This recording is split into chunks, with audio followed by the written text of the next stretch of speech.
여러분 안녕하십니까? 가장 빠른 종합뉴스 뉴스큐 시작합니다. 취임 후 신년 기자회견으로는 세 번째, 생방송 회견으로는 여섯 번째, 문재인 대통령이 110분 동안 기자회견을 열었습니다. 여야의 시각에서 오늘 기자회견 조목조목 짚어보도록 하겠습니다. 네, 패스트트랙 전국이 마무리되면서 이제 정치권은 총선 전국으로 넘어갔습니다. 이번 총선에서는 특히 청와대 출신 인사가 70명에 이를 거란 관측도 있는데 당 내에서조차 갑론을박이 뜨겁습니다. 정리해봤습니다. 먼저 오늘의 주요 뉴스입니다. 문재인 대통령이 신년 기자회견에서 남북 관계와 북미 대화 모두 비관할 단계가 아니라고 진단했습니다.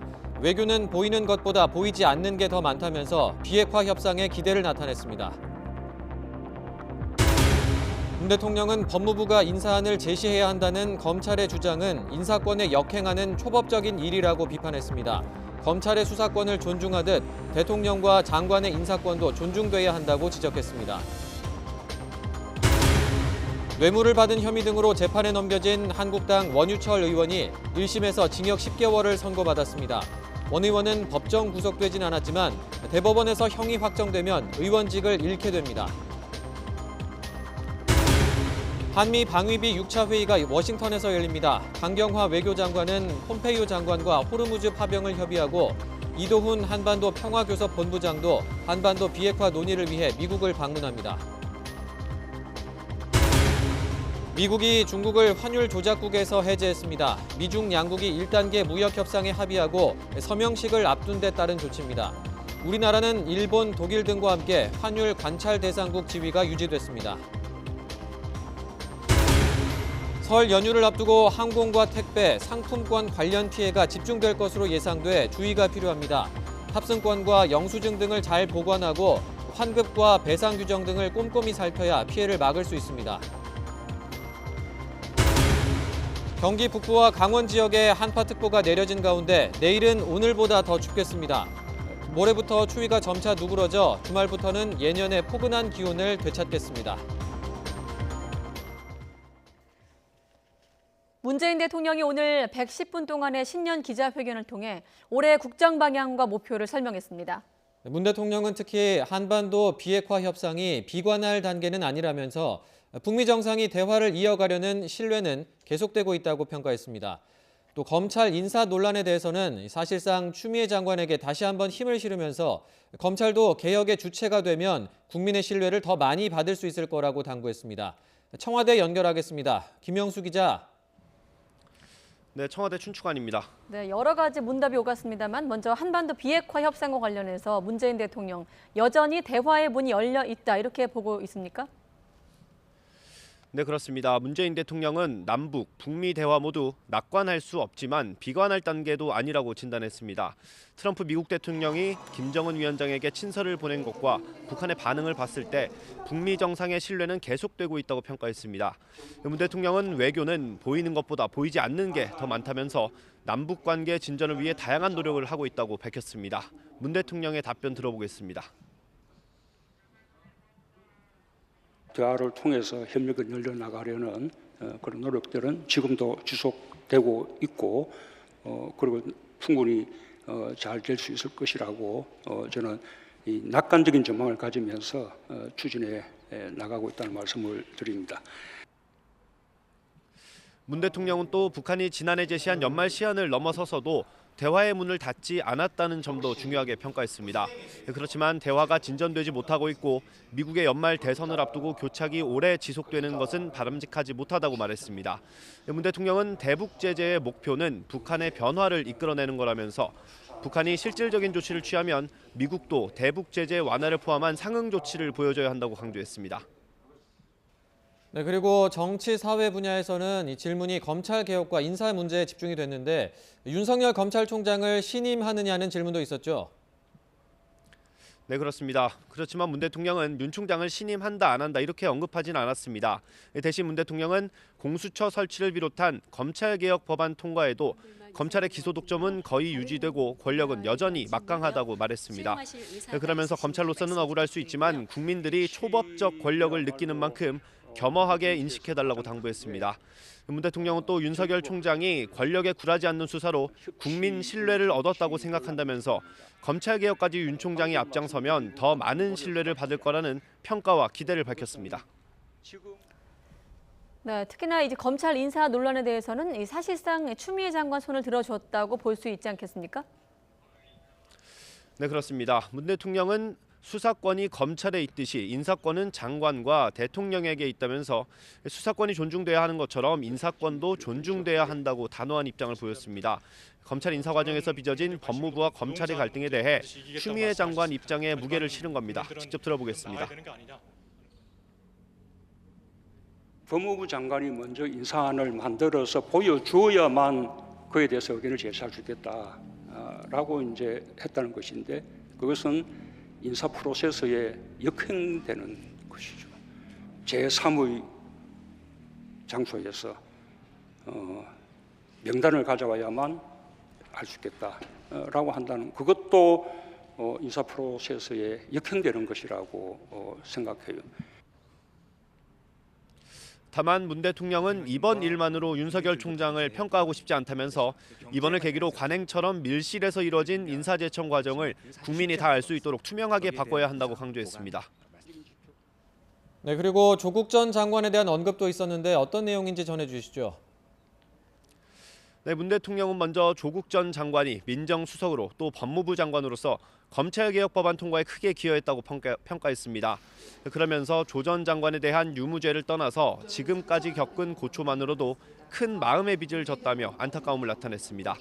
문 대통령은 조 전 장관 임명으로 갈등과 분열이 생겨서 송구하지만 이제 유무죄 판단은 재판에 맡기고 갈등을 끝내달라고 국민들께 호소했습니다. 자, 그리고 경제 분야에선 특히나 이 부동산 정책에 대한 의지도 밝혔죠. 네, 그렇습니다. 문 대통령은 먼저 지난달 정부의 대책으로 시장이 안정되는 것 같다고 진단했습니다. 단순히 가격 인상을 막는 게 아니라 위화감을 느낄 정도의 급격한 가격 상승이 있는 일부 지역에 대해 원상 회복이 돼야 한다고 강조했습니다.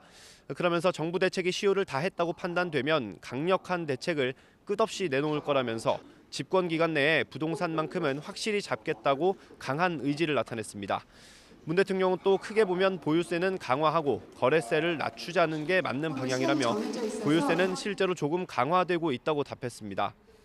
올해 우리 경제에 대해서는 긍정적인 지표가 더 많아지고 있고 경제가 더 좋아지고 있다면서 경제 성장률도 지난해보다는 높아질 거라고 전망했습니다. 지금까지 청와대에서 전해드렸습니다. 네, 문재인 대통령 신년 기자회견에 대해서 여당은 진솔하고 소탈했다고 높이 평가했지만 야당은 대국민 선전포고였다고 비판했습니다. 네, 그리고 이제 내일이면 총선이 꼭 석 달 앞으로 다가오는데 여야는 총선 준비로 분주합니다. 이 내용까지 취재기자 연결해서 들어보도록 하겠습니다. 조은지 기자.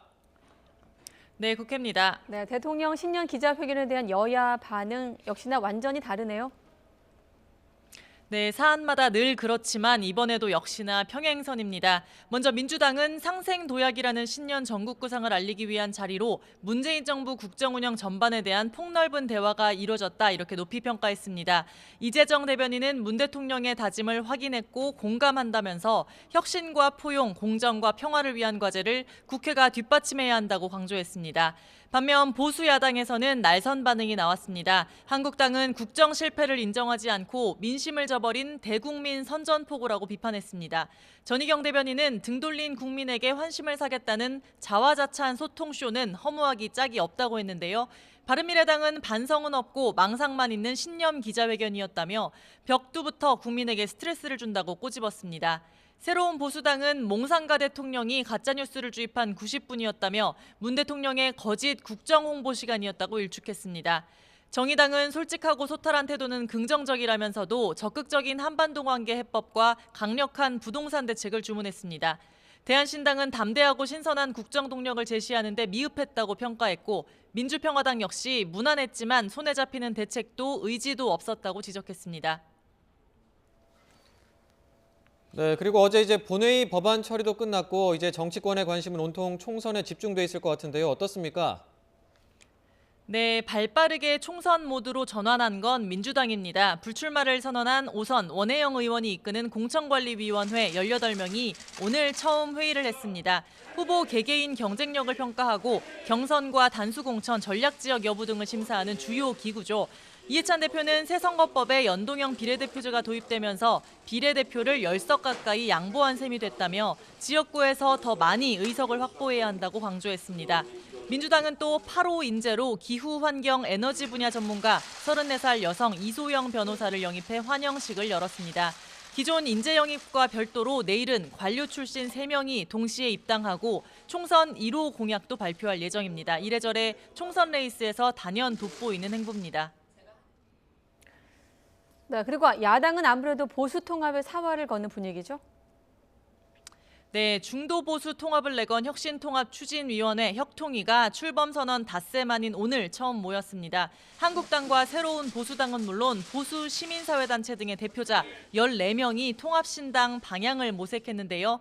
박형준 위원장은 무모하고 무도하고 무지한 산무 정권을 심판할 강력한 정치적 도구를 원하는 국민이 많다면서 출범 이유를 설명했습니다.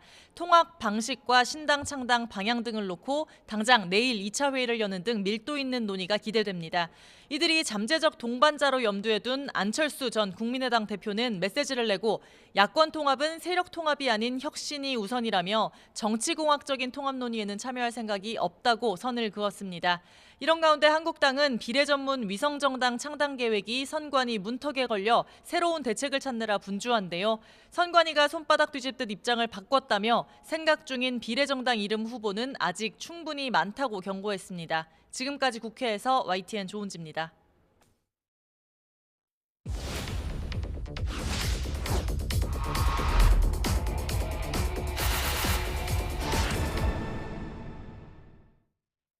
네, 앞서 조은재 기자도 이 이슈를 잠시 언급했습니다만 이 총선 앞두고 변수로 등장을 했던 비례대표를 노려 당을 쪼개고 이름에 비례를 붙이는 위성정당이 정당법 위반이라고 선관위 결정이 나왔습니다. 네, 자유한국당은 선관위가 정권의 뜻대로 결정하는 하수인이 됐다며 반발하고 있는데요. 팩트Y에서 따져봤습니다. 이정미 기자입니다.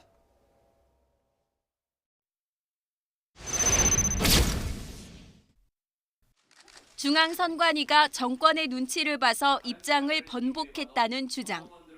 비례정당을 만들 수밖에 없다라고 말했을 때는 아무 문제가 없다고 했습니다. 그러다 민주당 이해찬 대표를 비롯해 이 정권이 압박하자 선관위마저 권력에 굴복했습니다. 공식적으로 선관위가 다른 입장을 내놓았던 적은 없습니다.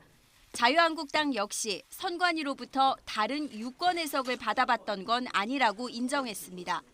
하지만 비례를 붙인 정당들의 창당준비위원회 신청을 선관위가 고민 없이 받아들였다는 점에서 논란의 여지가 있습니다. 창당준비위원회 결성은 신고사항이라 명확히 형식적 요건을 구비하지 않은 경우 외에는 신고 필증을 교부하고 있습니다. 창당준비위원회 단계에선 구체적 심의를 하지 않는다지만 정당법은 창당준비위의 이름도 기존의 명칭과 뚜렷이 구별돼야 한다며 정당과 같은 기준을 적용하고 있습니다. 정치적 반발이 충분히 예상되는 상황에서 선관위의 일관성 없는 대응이 논란을 더 키웠다는 비판은 피하기 어려워 보입니다. 유사 명칭의 당사자가 반대하지 않으면 문제가 없다는 자유한국당 박완수 사무총장의 주장. 하지만 정당의 유사 명칭을 금지한 건 정당을 보호하기 위해서가 아닙니다. 기존의 정당이 그 명칭에 찬성한다 하더라도 기존의 정당의 이익을 보호한다기보다는 유권자들이 두 정당을 혼동하지 않도록 이 정당법은 그런 명칭을 사용하지 못하도록 한 것이니까 유권자가 헷갈린다면 사용할 수 없다는 취지인데 이 원칙은 민주당에 다른 의미 있는 단어가 붙으면 괜찮지만 새로운 신자만 붙은 당명은 유권자를 헷갈리게 한다며 금지했던 과거 판단들과도 일치합니다. 위성정당이 정당법 위반이라는 선관위 해석이 나오자 갑자기 다른 정당이라고 주장하는 자유한국당. 이게 비례한국당과 또 자유한국당은 별개의 정당이기 때문에 저희 한국당이 나서서 불복 소송을 하는 것은 조금 같은 건물을 사무소로 신고한 점을 차치하고라도 다른 정당이라기엔 발목을 잡을 과거 발언들이 너무 많습니다. 이 같은 연동형 선거제를 밀어붙인다면 우리는 비례 한국당을 만들 수밖에 없음을 미리 말씀드립니다. YTN 이정미입니다. 네, 수사권 조정안이 국회를 통과하면서 경찰은 66년 만에 검찰의 지위를 벗어나게 됐습니다. 네, 수사의 자율성을 갖는 만큼 책임도 커진 건데요. 경찰 수사에 대한 불신을 극복하기 위한 노력도 절실한 상황입니다. 김대근 기자가 짚어봤습니다. 지난해 경찰 유착 의혹으로까지 번진 이른바 버닝썬 사건 앞에 경찰청장은 고개를 숙였습니다. 국민들께 죄송한 마음 금할 길이 없습니다. 수사를 통해서 하나하나 확인해 가는 과정이 있기 때문에 모든 사안을 명명백백하게 밝힌 다음에 그에 따라서 국민들께 정중하게 사과를 드리겠습니다. 그리고 몇 달 뒤 30여 년 만에 실체가 드러난 이춘재 살인 사건. 당시 경찰이 엉뚱한 사람을 범인으로 몰았던 것으로 밝혀지면서 경찰청장은 다시 한번 사과했습니다. 억울하게 그리고 무참하게 희생당한 그리고 또 그 과정에서 여러 가지 악영향으로 희생되신 모든 분들께 경찰을 대표해서 심심한 사의를 드리는 바입니다. 잇따른 논란으로 경찰 수사에 대한 불신과 비판이 거센 가운데 수사권 조정이 이루어지면서 경찰의 신뢰 회복이 시급해졌습니다. 종결에 관해서는 경찰이 1차적인 권한을 부여했기 때문에 권한을 적절하게 행사할 수 있도록 경찰이 내부적인 그 자정이라든지 또 실력이라든지 사건에 대해서 투명하게 들여다볼 수 있는 내외부 감시나 그런 제도를 마련하는 것도 필요합니다. 이런 대책의 하나로 수사의 독립성과 전문성을 강화하기 위한 국가수사본부가 추진되고 있습니다. 경찰청장으로부터 독립된 본부에서 수사를 전담하고 이 과정에 서장이나 지방청장, 경찰청장도 개입할 수 없습니다. 기존의 지능범죄수사대를 세분화하고 반부패 수사대나 경제범죄수사대 등 한 분야의 특화된 수사팀을 만드는 방안도 거론되고 있습니다. 자치경찰제 시행은 비대해진 권한을 분산하기 위한 조치입니다.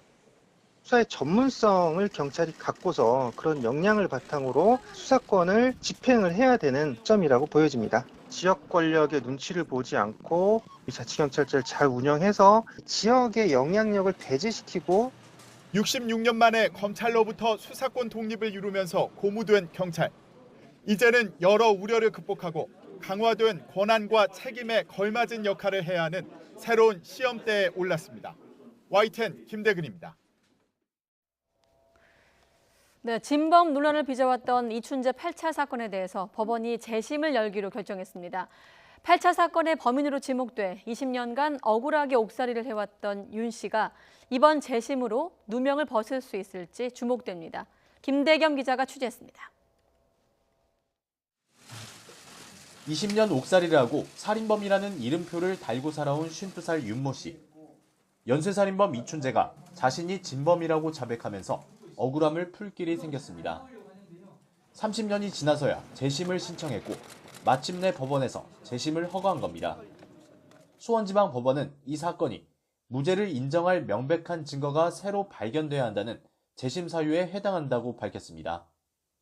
여러 증거를 종합할 때 자신이 진범이라는 이춘재의 자백에 신빙성이 인정된다는 겁니다. 과거사 사건이 아니라 일반 형사사건에서 재심 결정이 내려지는 것은 매우 드문 일입니다. 재심 자체가 과거 수사기관의 조사와 법원 판결에 오류가 있었음을 인정하는 것과 마찬가지이기 때문입니다.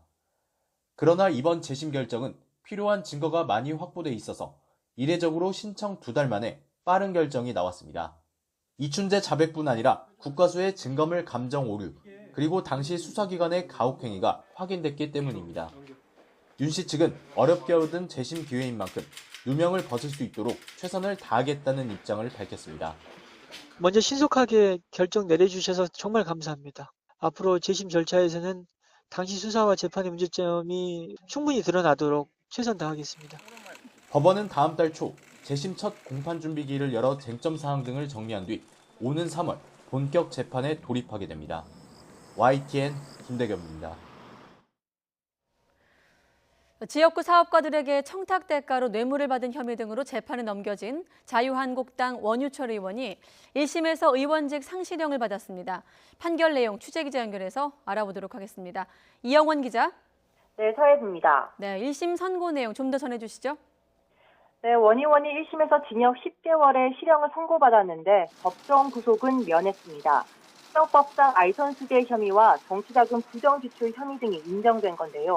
재판부는 원 의원이 특정 업체가 은행에서 대출을 받는데 영향력을 미쳤다고 판단해 해당 업체에서 받은 3천만 원에 대한 알선수재 혐의를 인정했습니다. 또 정치자금 일부를 부정지출해 정치자금법을 위반한 혐의도 유죄로 봤는데요. 이에 1심 재판부는 원 의원에게 징역 10개월을 선고했습니다. 이와 별개로 특정 업체에서 후원금 명목으로 2,500만 원을 받은 정치자금법 위반 혐의도 인정돼 벌금 90만 원을 선고하고 해당 후원금에 대한 추징을 명했습니다. 재판부는 원 의원이 국회의원의 청렴 의무를 저버린 만큼 죄질이 가볍다고 볼 수 없다고 밝혔는데요.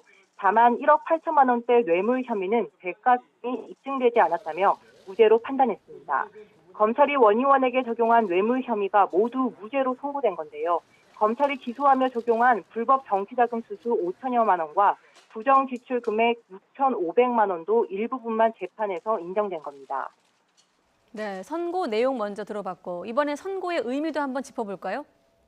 네, 우선 검찰 구형과 비교해서는 1심 선고 형량이 낮습니다. 앞서 검찰은 원 의원에게 뇌물과 알선수재 혐의에 대해서 징역 7년에 벌금 2억 6천만 원, 정치자금법 위반 혐의에 대해서는 징역 1년에 추징금 2억 3천만 원을 구형했었는데요. 1심 재판부는 뇌물죄는 아예 무죄로 나머지 부분도 검찰 구형보다 낮은 형량을 선고한 겁니다. 다만 이런 선고 결과에도 원 의원은 의원직을 잃게 될지 걱정해야 하는 처지가 되는데요.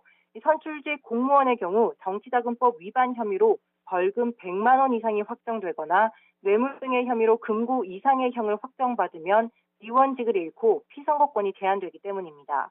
일단 의원직 상실형에 해당하는 징역 10개월을 선고받은 만큼 앞으로 항소심에서 다시 혐의를 다투게 될 전망인데요. 2심 결과도 수용하지 않는다면 결국 대법원까지 가야 의원직 유지 여부가 최종적으로 판가름 날 것으로 보입니다. 지금까지 사회부에서 전해드렸습니다. 청와대 하명 의혹과 선거 개입 의혹을 수사하는 검찰이 송철호 울산시장과 청와대 연결고리 역할을 한 것으로 의심을 받는 전 민주당 관계자를 다시 불러 조사했습니다. 서울중앙지검은 추미애 법무부 장관이 더불어민주당 대표로 있을 때 비서실 부실장을 지냈던 정모 씨를 참고인 신분으로 지난 2일에 이어서 두 번째로 불러 조사했습니다. 검찰은 정 씨를 상대로 당대표 비서실에 근무하면서 송 시장 측과 청와대 인사의 만남을 주선한 사실이 있는지, 그 과정에서 다른 인사가 관여한 부분이 있는지 조사하고 있습니다.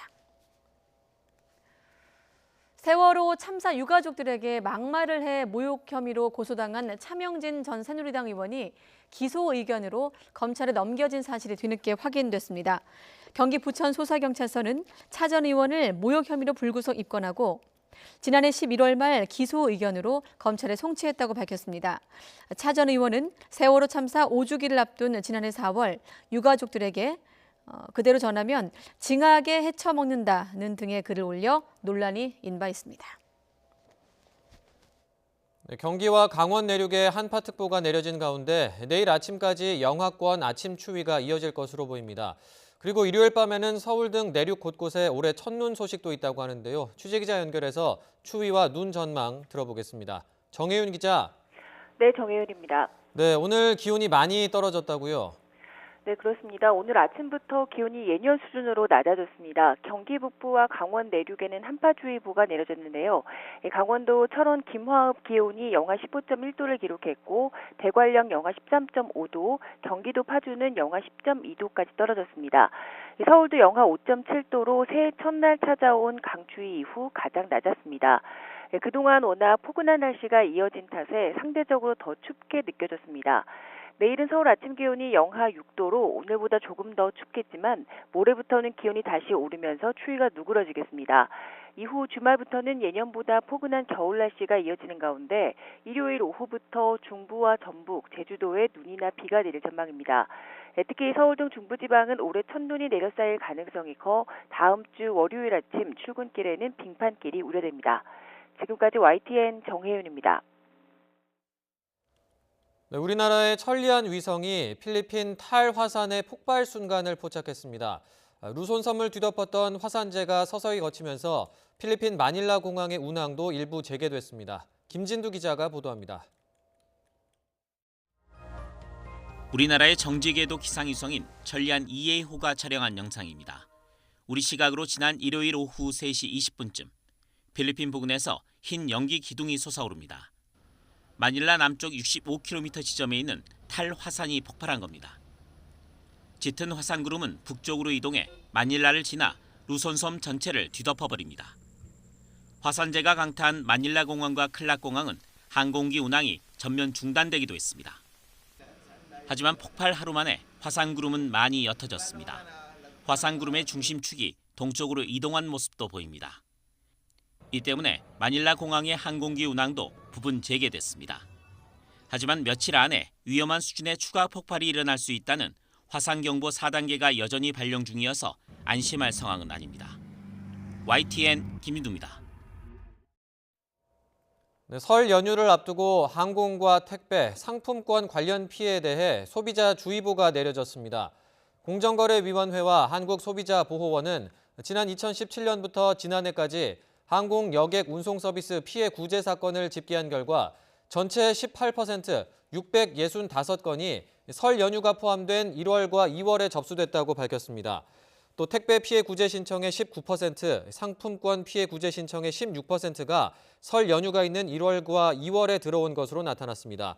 관련 피해가 생기면 1372 소비자 상담센터나 행복드림 열린 소비자 포털에서 거래 내역과 증빙 서류를 갖춰서 상담 신청을 할 수 있습니다. 안전성이 검증되지 않은 사슴 태반 줄기세포로 만든 알약을 몰래 들여오려던 밀 반입자들이 세관 당국의 무더기로 적발됐습니다.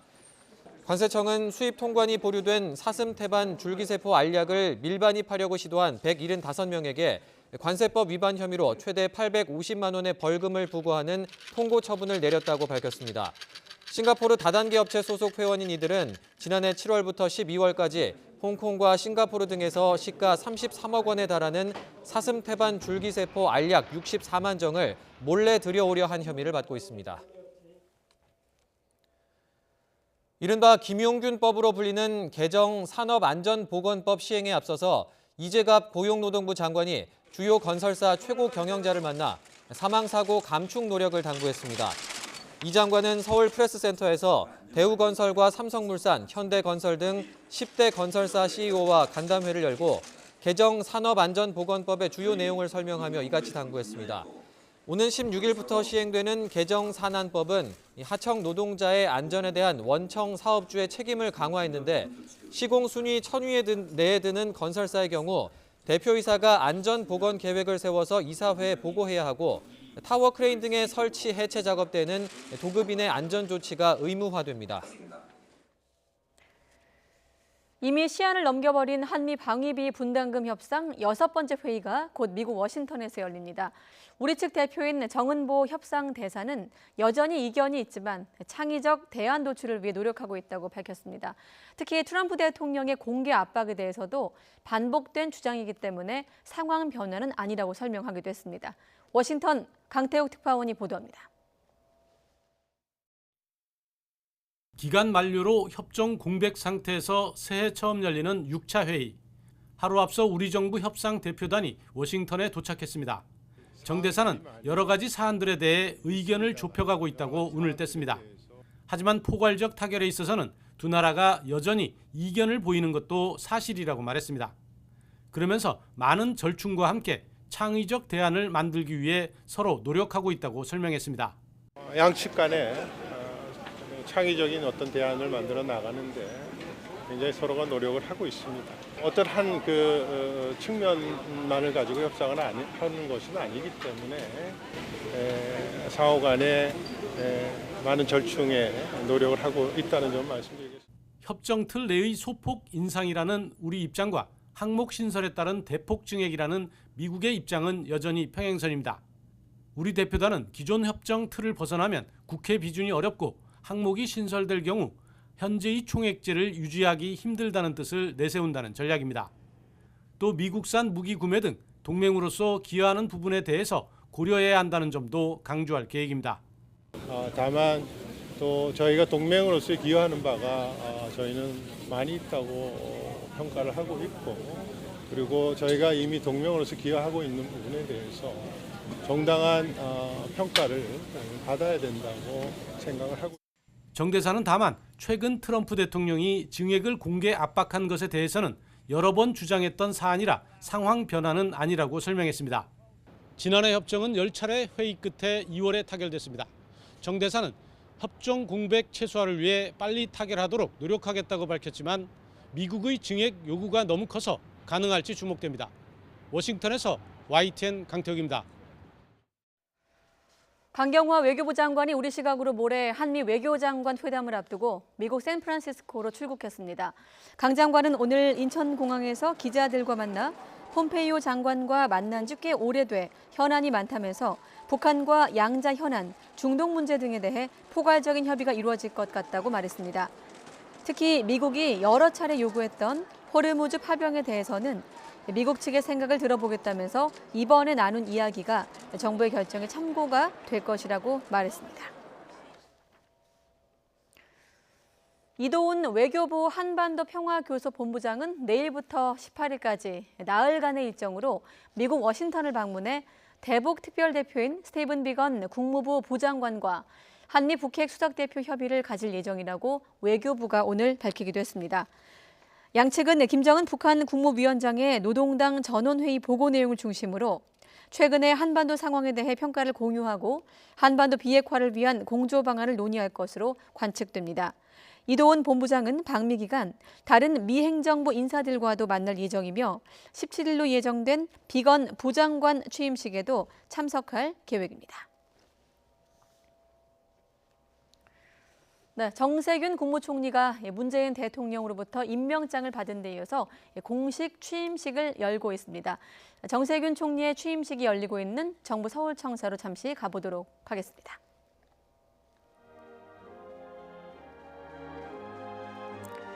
네, 취임식 행사가 진행되고 있고 지금은 아마 묵념 행사 중인 것으로 보입니다. 자, 문재인 대통령이 정세균 국무총리를 신임 국무총리로 임명을 했습니다. 자, 신년 기자회견이 있었고 직후에 정 총리 임명을 제가했던 문재인 대통령 2시 반에 청와대 본관에서 국무총리 임명장을 수여를 했고 지금은 문재인 정부 후반기 국정을 총괄할 정세균 총리의 취임식이 열리고 있습니다. 여러 번 보도가 됐습니다만 첫 국회의장 출신이고요. 6선 의원의 출신의 국무총리입니다. 46대 국무총리죠. 국무총리께서 취임 선서를 하시겠습니다. 네, 취임 선서가 진행될 예정인데요. 네, 한번 들어보도록 하겠습니다. 선서 이후에 취임사도 이어질 예정이니까 한번 이어서 들어보도록 하겠습니다. 선서.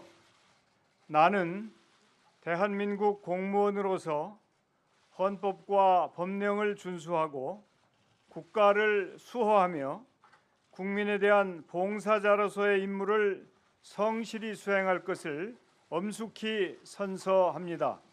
2020년 1월 14일 국무총리 정세균. 이어서 국무총리께서 취임사를 하시겠습니다.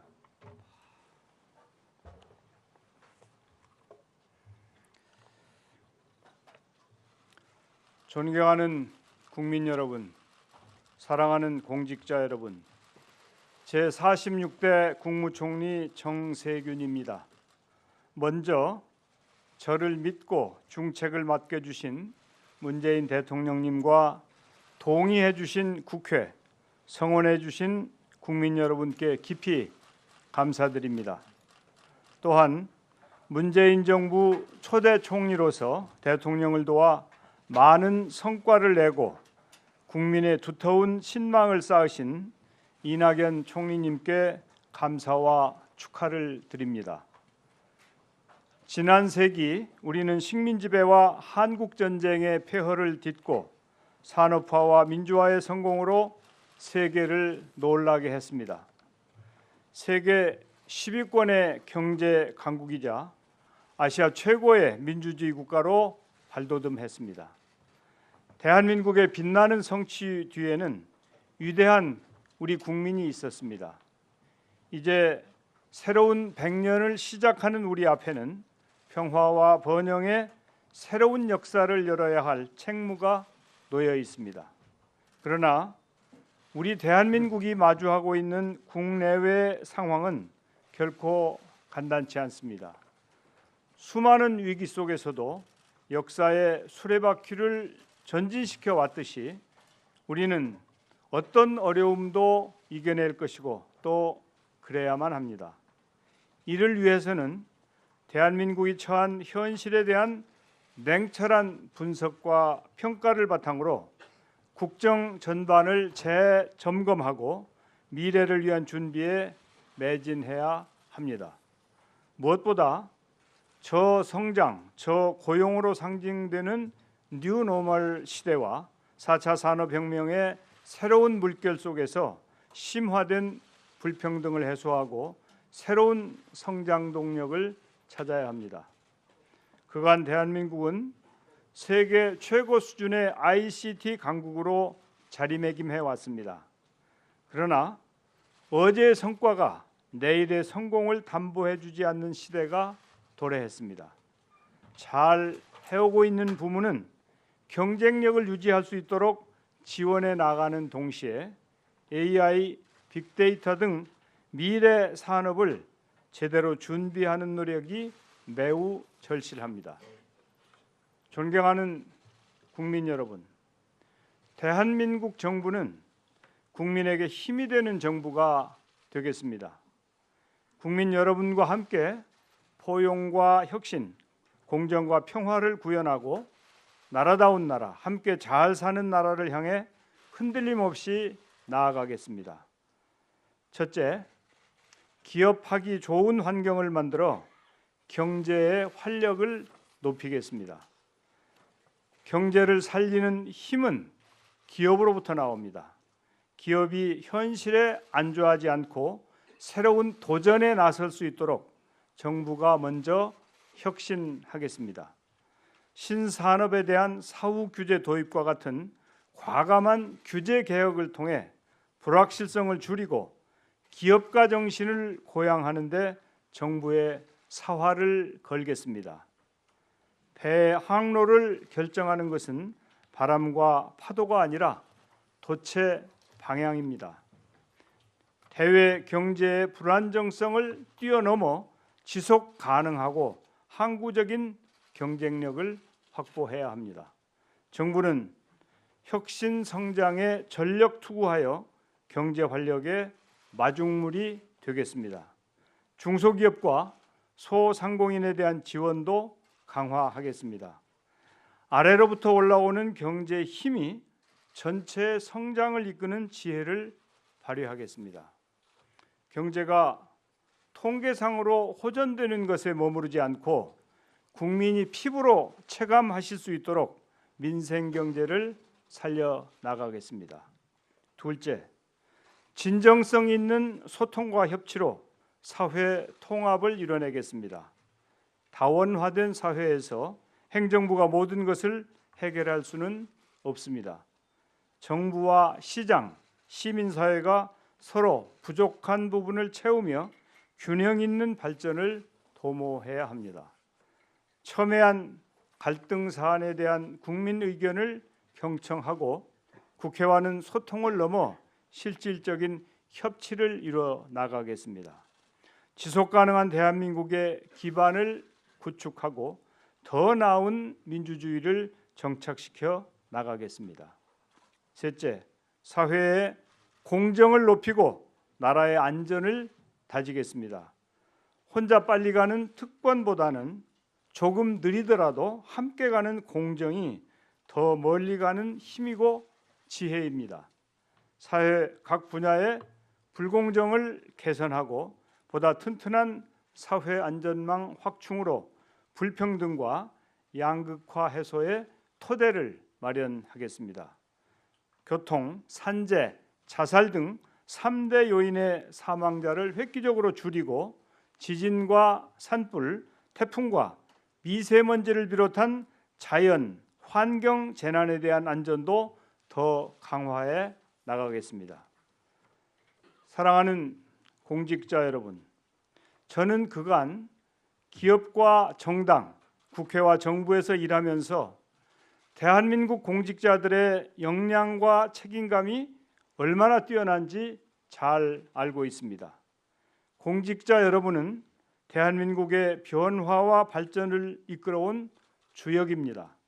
우리 앞에 놓인 역사적 책무가 무겁고 어렵지만 저와 공직자 여러분이 마음과 지혜를 모으면 거뜬히 완수할 수 있으리라고 확신합니다.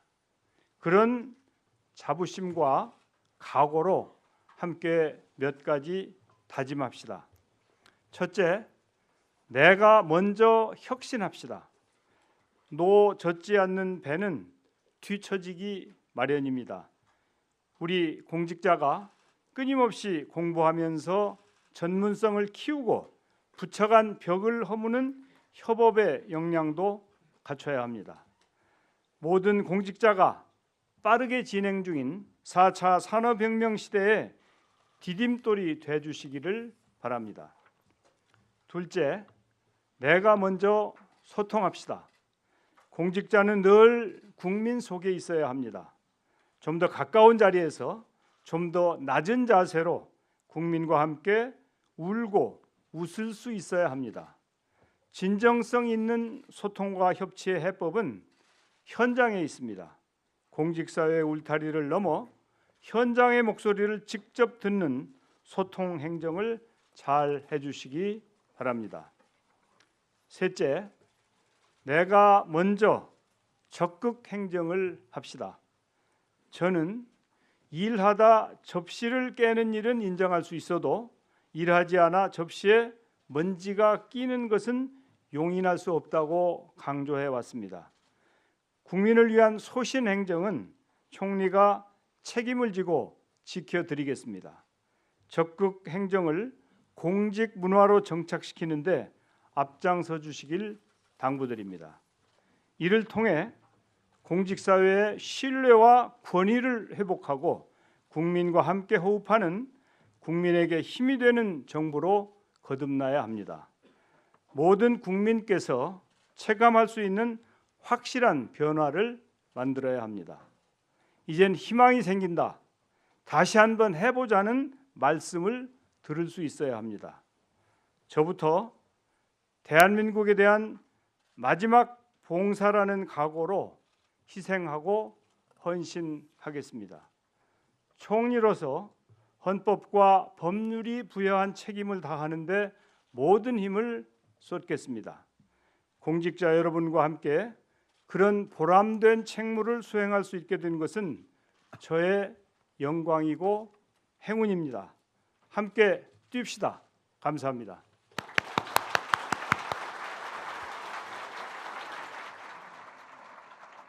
이상으로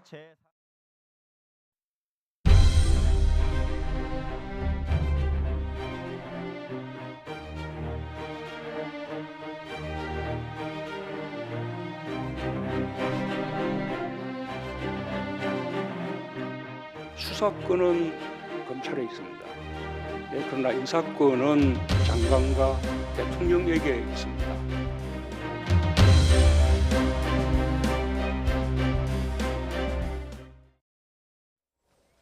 네, 들으신 대로 문재인 대통령 오늘 집권 후반기 첫 기자회견을 가졌습니다. 110분 정도 이어진 이번 기자회견에서 특히나 청검 갈등 상황을 의식한 검찰 관련 질문들이 쏟아지기도 했는데요. 박수현 전 청와대 대변인, 또 민현주 전 새누리당 의원 두 분과 함께 각각 기자회견 내용 평가해 보도록 하겠습니다. 네, 안녕하십니까? 안녕하십니까? 네. 역시 각본 없이 이제 앞서도 이렇게 손든 기자들의 어떤 모습도 영상 속에 있었는데 손을 들면 대통령에게 지목하는 방식으로 진행이 됐습니다. 형식이나 내용 면에서 특히나 이제 전 대변인이셨기 때문에 조금 더 눈에 띄는 내용이 있었을까요? 아니면 평소에 그 기조가 유지가 됐습니까? 예, 점점 더 저런 형식에 익숙해져 가고 있구나. 그건 뭐 대통령님뿐만이 아니라 네. 기자회견에 임하는 기자들도 이제 점점 저렇게 각본 없는 기자회견에 익숙해졌구나라는 하는 것을 이렇게 느낄 수 있는데요. 지금 그 6번째 생방송 회견 아니겠습니까? 그 중에서 제가 청와대 대변인을 하던 2017년 그 취임 100일 기자회견이 지금 각별히 생각이 나는데요. 네. 그때 이 회견의 그 형식을 가지고 저희들이 이제 회의를 대통령님과 간단하게 했는데 네. 제가 아마 그렇게 말씀을 드렸던 기억이 납니다. 대통령님 이게 첫 100일 취임 기자회견이고 그렇기 때문에 여러 가지 국정 분야에 대해 사실 말씀도 많고 질문이 많을 테니 한 앞에 3분의 2 정도는 과거대로 그 어떤 시나리오에 의해서 이렇게 질문을 미리 받아가지고 아주 주제별로 잘 배치를 하고 나머지 후반부 3분의 1을 좀 자유스러운 형식으로 한번 해봅시다라고 이렇게 건의를 드렸더니 네. 대통령께서 깜짝 놀랐어요. 그러면서 생각을 잠깐 잠기시더니 그렇게 하지 말고 전체를 그냥 자유스럽게 해봅시다라고 아주 과감하게 결정을 하고 진행을 했던 기억이 나는데 그때는 오히려 대통령님보다는 기자들이 좀 더 어색해했던 이런 기억이 나는데 오늘 기자회견은 역시 저렇게 대통령님도 기자들도 다 익숙해져서 이제는 어떤 그 국정 전반에 관해서 국민께 소상하게 모든 것이 있는 그대로 잘 자연스럽게 전달이 되는 저런 것이 자리를 잡아가고 있구나라고 하는 형식적 측면에서 평가를 좀 높이 하고 싶습니다. 네, 예전에 또 경험도 있으셔서 좀 더 부연 설명해 주셨는데 어떻습니까? 좀 내용 면에서 혹시 빠졌다고 보시는 게 있는지 아쉬운 대목이라고 해야 될까요? 뭐 내용적인 면에서 빠졌다기보다는 이제 지금 이번에 오늘 하신 경우는 이제 신년 이제 인사 발표도 하셨고요. 그 전에 이제 다양한 회의석상에서 발표하셨던 내용들과 크게 다르지 않은 내용들을 발표했기 때문에 국민들 입장에서 보면 그다지 뭐 새로운 내용이라든지 신선함 아니면 정책 방향이 어떻게 달라지는지 아니면 소상하게 설명하는 그런 자리는 아니었다고 생각을 하고요. 네. 다만 긍정적으로 평가할 수 있는 부분은 이제 국민들과 직접 소통에 나서기 위해서 많은 노력을 하신다는 점 전 높게 평가합니다. 그리고 문재인 대통령이 집권 초반에 비해서 특히 이제 엊그저께 이제 본회의에서 문재인 대통령이 목표로 했던 많은 법안들이 통과가 돼서 그런지 좀 더 자신감 있는 표정과 그 표현을 하셨다는 점에서는 저는 이제 그 점에 좀 장점으로 보이고요. 다만 이제 선거를 앞두고 국민 여론전 이제 대정부죠. 네. 정부와 민주당의 이제 입장을 굉장히 강력하게 대변하는 측면에서는 조금 아쉬움, 선거를 앞두고 있는 측면에서 대통령께서 이렇게 나서서 하시는 부분은 좀 아쉽다고 생각을 합니다. 네. 또 하나 이제 말씀하신 대로 내용에서 빠진 건 아니지만 좀 아쉽다고 한다면 국민들께서 궁금해하시는 점, 국민들께서 의혹을 가지고 계시는 점, 답답해하는 점에 대해서 직접적인 좀 더 자세한 내용의 답은 피하셨다는 것, 직답은 피하시고 기존에 있었던 입장을 반복하는 수준에 머물렀다는 점은 왜 오늘 이런 기자 간담회를 하셨을까라는 점에 대해서 조금 의구심을 갖게 하는 지점이라고 생각합니다. 즉답을 좀 피한 부분도 네. 있다 이렇게 평가하셨는데 하나씩 좀 여쭤보도록 하겠습니다. 아무래도 추미애 장관 취임 이후 또 검찰 인사가 있은 직후기 때문에 대통령이 윤석열 총장에 대해서 어떤 얘기를 할 것인가도 관심이었는데 일단은 어떻습니까? 신뢰와 경고를 좀 동시에 보냈다고 해야 될까요? 국민의 신뢰를 얻었다는 표현을 썼습니다. 어떻게 좀 평가하십니까? 예, 지금 뭐 정확하게 표현하셨습니다. 신뢰와 경고를 동시에 하신 것으로 그렇게 보여지면서 저 개인적으로는 아마 경고 쪽에도 방점이 있는 것이 아닌가라고 하는 그런 생각을 하게 되거든요. 그래서 왜 그러냐면 검찰 개혁이라는 시대적 과제를 놓고 볼 때 법과 제도적 측면의 개혁, 이것은 이미 법무부를 통한 국회를 통한 이런 제도적 개혁들이 이제 이루어지고 있지 않습니까?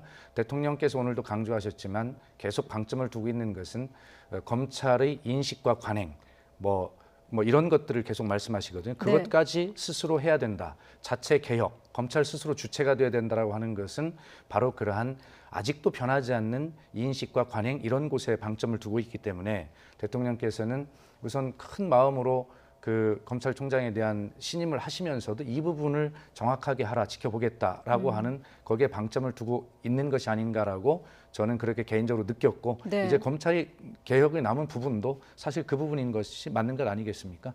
네, 조금 더 구체적인 표현 중에는 인사 프로세스에 이제 윤 총장이 인사 프로세스 역행했다 이런 언급도 있었거든요. 네, 그러니까 한번 이제 박수현 의원님께서 말씀하신 그 부분인데요. 네. 국민의 신뢰를 얻었다고 말씀하신 이제 부분 제가 생방송으로 이제 면서 네. 그런데 왜 대통령께서는 윤석열 검찰총장을 신뢰하지 않으실까라는 생각이 들었습니다. 국민께 신뢰를 얻었다면 대통령께서도 믿고 윤석열 검찰총장이 수사하는 내용, 과정과 그 결과를 지켜본 이후에 그 관련돼서 문제가 있을 경우에 인사 조치를 취해도 충분할 텐데 왜 벌써 이렇게 국민들에게 실망감을 주시는 건가라는 그런 인사 조치를 했을까라는 생각이 들었고요. 네. 말씀하신 대로 인사 프로세스에 역행한다는 언급을 하신 점에 대해서 저는 굉장히 의구심이 드는데요.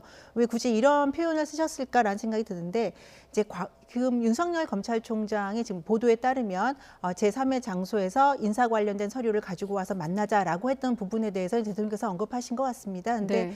과거를 돌이켜본다면 노무현 전 대통령 당시에 강금실 법무장관과 송광수 검찰총장이 인사 관련해서 제3의 장소에서 논의를 했고요. 그리고 저녁 식사 자리에서 반주까지 곁들이면서 두 분이 회의를 하고 나오면서 언론에 팔짱을 끼는 모습까지 보인 적이 있어요. 그러면 이렇다면 그 인사 프로세스는 그 당시는 불법이고 밀실 인사였던 것인지에 대해서 문재인 대통령께서 어떻게 생각하시는지. 그래서 지금의 검찰 관련된 인사는 전 정권에 대한 수사에서는 거의 찬양에 가까운 지지를 보내셨던 문재인 대통령이십니다. 그런데 현재 청와대를 겨냥하는 상황에서는 문제가 있다. 인권 유린, 그다음에 불법적인 압수수색 관련된 언급을 하시는 거는 굉장히 문제가 많다. 앞뒤가 다르고 모순이 많은 거기 때문에 결국에는 이 관련돼서 나중에 문제가 됐을 때 문재인 대통령에게까지도 부정적인 영향이 미칠 수 있다는 점은 청와대가 인식하고 있어야 되지 않을까 싶습니다. 네, 인사 프로세스 역행했다고 언급한 부분을 좀 지적하셨는데 네. 여기에 대해서도 의견도 듣고 싶은데요. 예. 인사에 역행했다고 하신 것이 아니라 인사 프로세스에 역행했다라고 네. 하는 부분이 중요합니다. 문재인 대통령은 제가 대변인 할 때만 해도 사실 참모들은 전 정부, 박근혜 정부에서 함께 근무했던 공직자 이런 분들이 스스로 정리를 해주거나 뭐 이렇게 인사 조치를 하기를 그런 바라는 마음도 있을 거 아닙니까? 그때마다 제 기억에는 대통령은 절대 전 정부의 사람들이라고 해서 임기가 남아 있다면 그런 어떤 부당한 인사 조치를 하지 마라라고 하는 것을 여러 차례 말씀을 하셨습니다. 네. 그리고 제 수첩에도 그런 것들이 기록이 되어 있는데 그러면서 만약에 이 촛불 혁명에 의해서 들어선 우리마저도 그런 유혹에서 벗어나지 못한다면 언제 우리나라의 역사가 발전할 것이냐라고 저희들을 설득하셨던 그런 분입니다. 그렇기 때문에 윤석열 총장 한 분을 아까도 말씀하셨지만 사건 하나를 가지고 판단하지 않는다라고 하는 대통령의 말씀 속에서 그 지독한 그 인내라고 하는 것, 원칙이라고 하는 것을 저는 분명하게 느낄 수가 있고요. 지금도 말씀하신 것은 인사 자체에 역행했다고 하는 것이 아니라 윤석열 총장이 지금 민현주 전 의원께서 말씀하신 대로 과거에 그랬다고 지금도 그래야 된다는 보장이 없죠. 과거에 그렇게 제3의 장소에서 만나서 협의를 했다고 하는 자체가 검찰의 권력이라고 하는 것이 검찰의 위상이 그렇게 비대한 것이고 그런 관습마저도 개혁해야 된다는 것인데 그러한 비대한 관습, 권력 이런 것들을 가지고 윤석열 총장이 법무부 장관이 정당한 인사협의 요청에 대해서 저렇게 거절하는 것은 항명이라고 보일 수밖에 없는 그러한 갈등을 야기한 그런 프로세스에 관해서 그것마저도 개선해야 된다라고 하는 그러한 점을 강조한 것으로 보입니다. 네, 또 덧붙이면 이번 인사와 또 아무래도 지금 청와대 관련 수사가 좀 진행되다 보니까 네. 또 이번 질문도 있었거든요. 검찰 인사와 청와대 수사는 전혀 관련이 없다고 선을 명확히 긋기도 했는데 이 부분은 어떻게 좀 평가하십니까? 그러니까 지금 이제 관련돼서 검찰 인사가 보복성 인사 아니냐, 청와대를 겨냥하는 이제 날카로운 수사에 칼이 들어오니까 청와대 입장에서는 그걸 초기에 끊기 위해서 보복성 인사 관련된 수사 이제 지휘관에 있는 분들이죠. 이분들을 보복성 좌천 인사를 시킨 것이 아니냐라는 이제 이야기가 나오는데요. 보복이 아니라고 볼 만한 증거는 사실 없습니다. 국민들께서도 그렇게 생각하시고요. 보복이냐 아니냐를 떠나서 보복이 아니라는 걸 볼 증거들이 없고요. 그다음에 수사 중인 사건들을 이렇게 지휘관들을 일괄 전보 조치했던 적이 있었던가라는 점입니다. 그러니까 대통령께서 이거는 청와대에 대한 검찰 수사와는 상관없는 일이다라고 선을 그었다면 지금 당장 인사가 필요할지라도 조금 더 수사하는 것을 지켜본 이후에 네. 그 다음에 대통령께서 인사 조치를 했다면 대통령께서 말씀하신 대로 그런 오해는 안 받으실 수 있었는데요.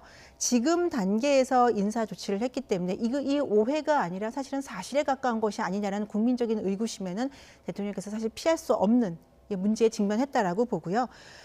대통령 인사 아까도 말씀드렸지만 지금 현재는 대통령이란 자리에 있고 지금 현재는 검찰이 인사의 문제에 지금 돌풍이라고 할 수 있죠. 거기 안에 말려있기 때문에 지금 적극적인 대처를 하지 못하지만 이후에 분명히 전 정부에 대한 수사와 관련해서 지금 현재 검찰 수사도 문제가 제기가 될 수 있습니다.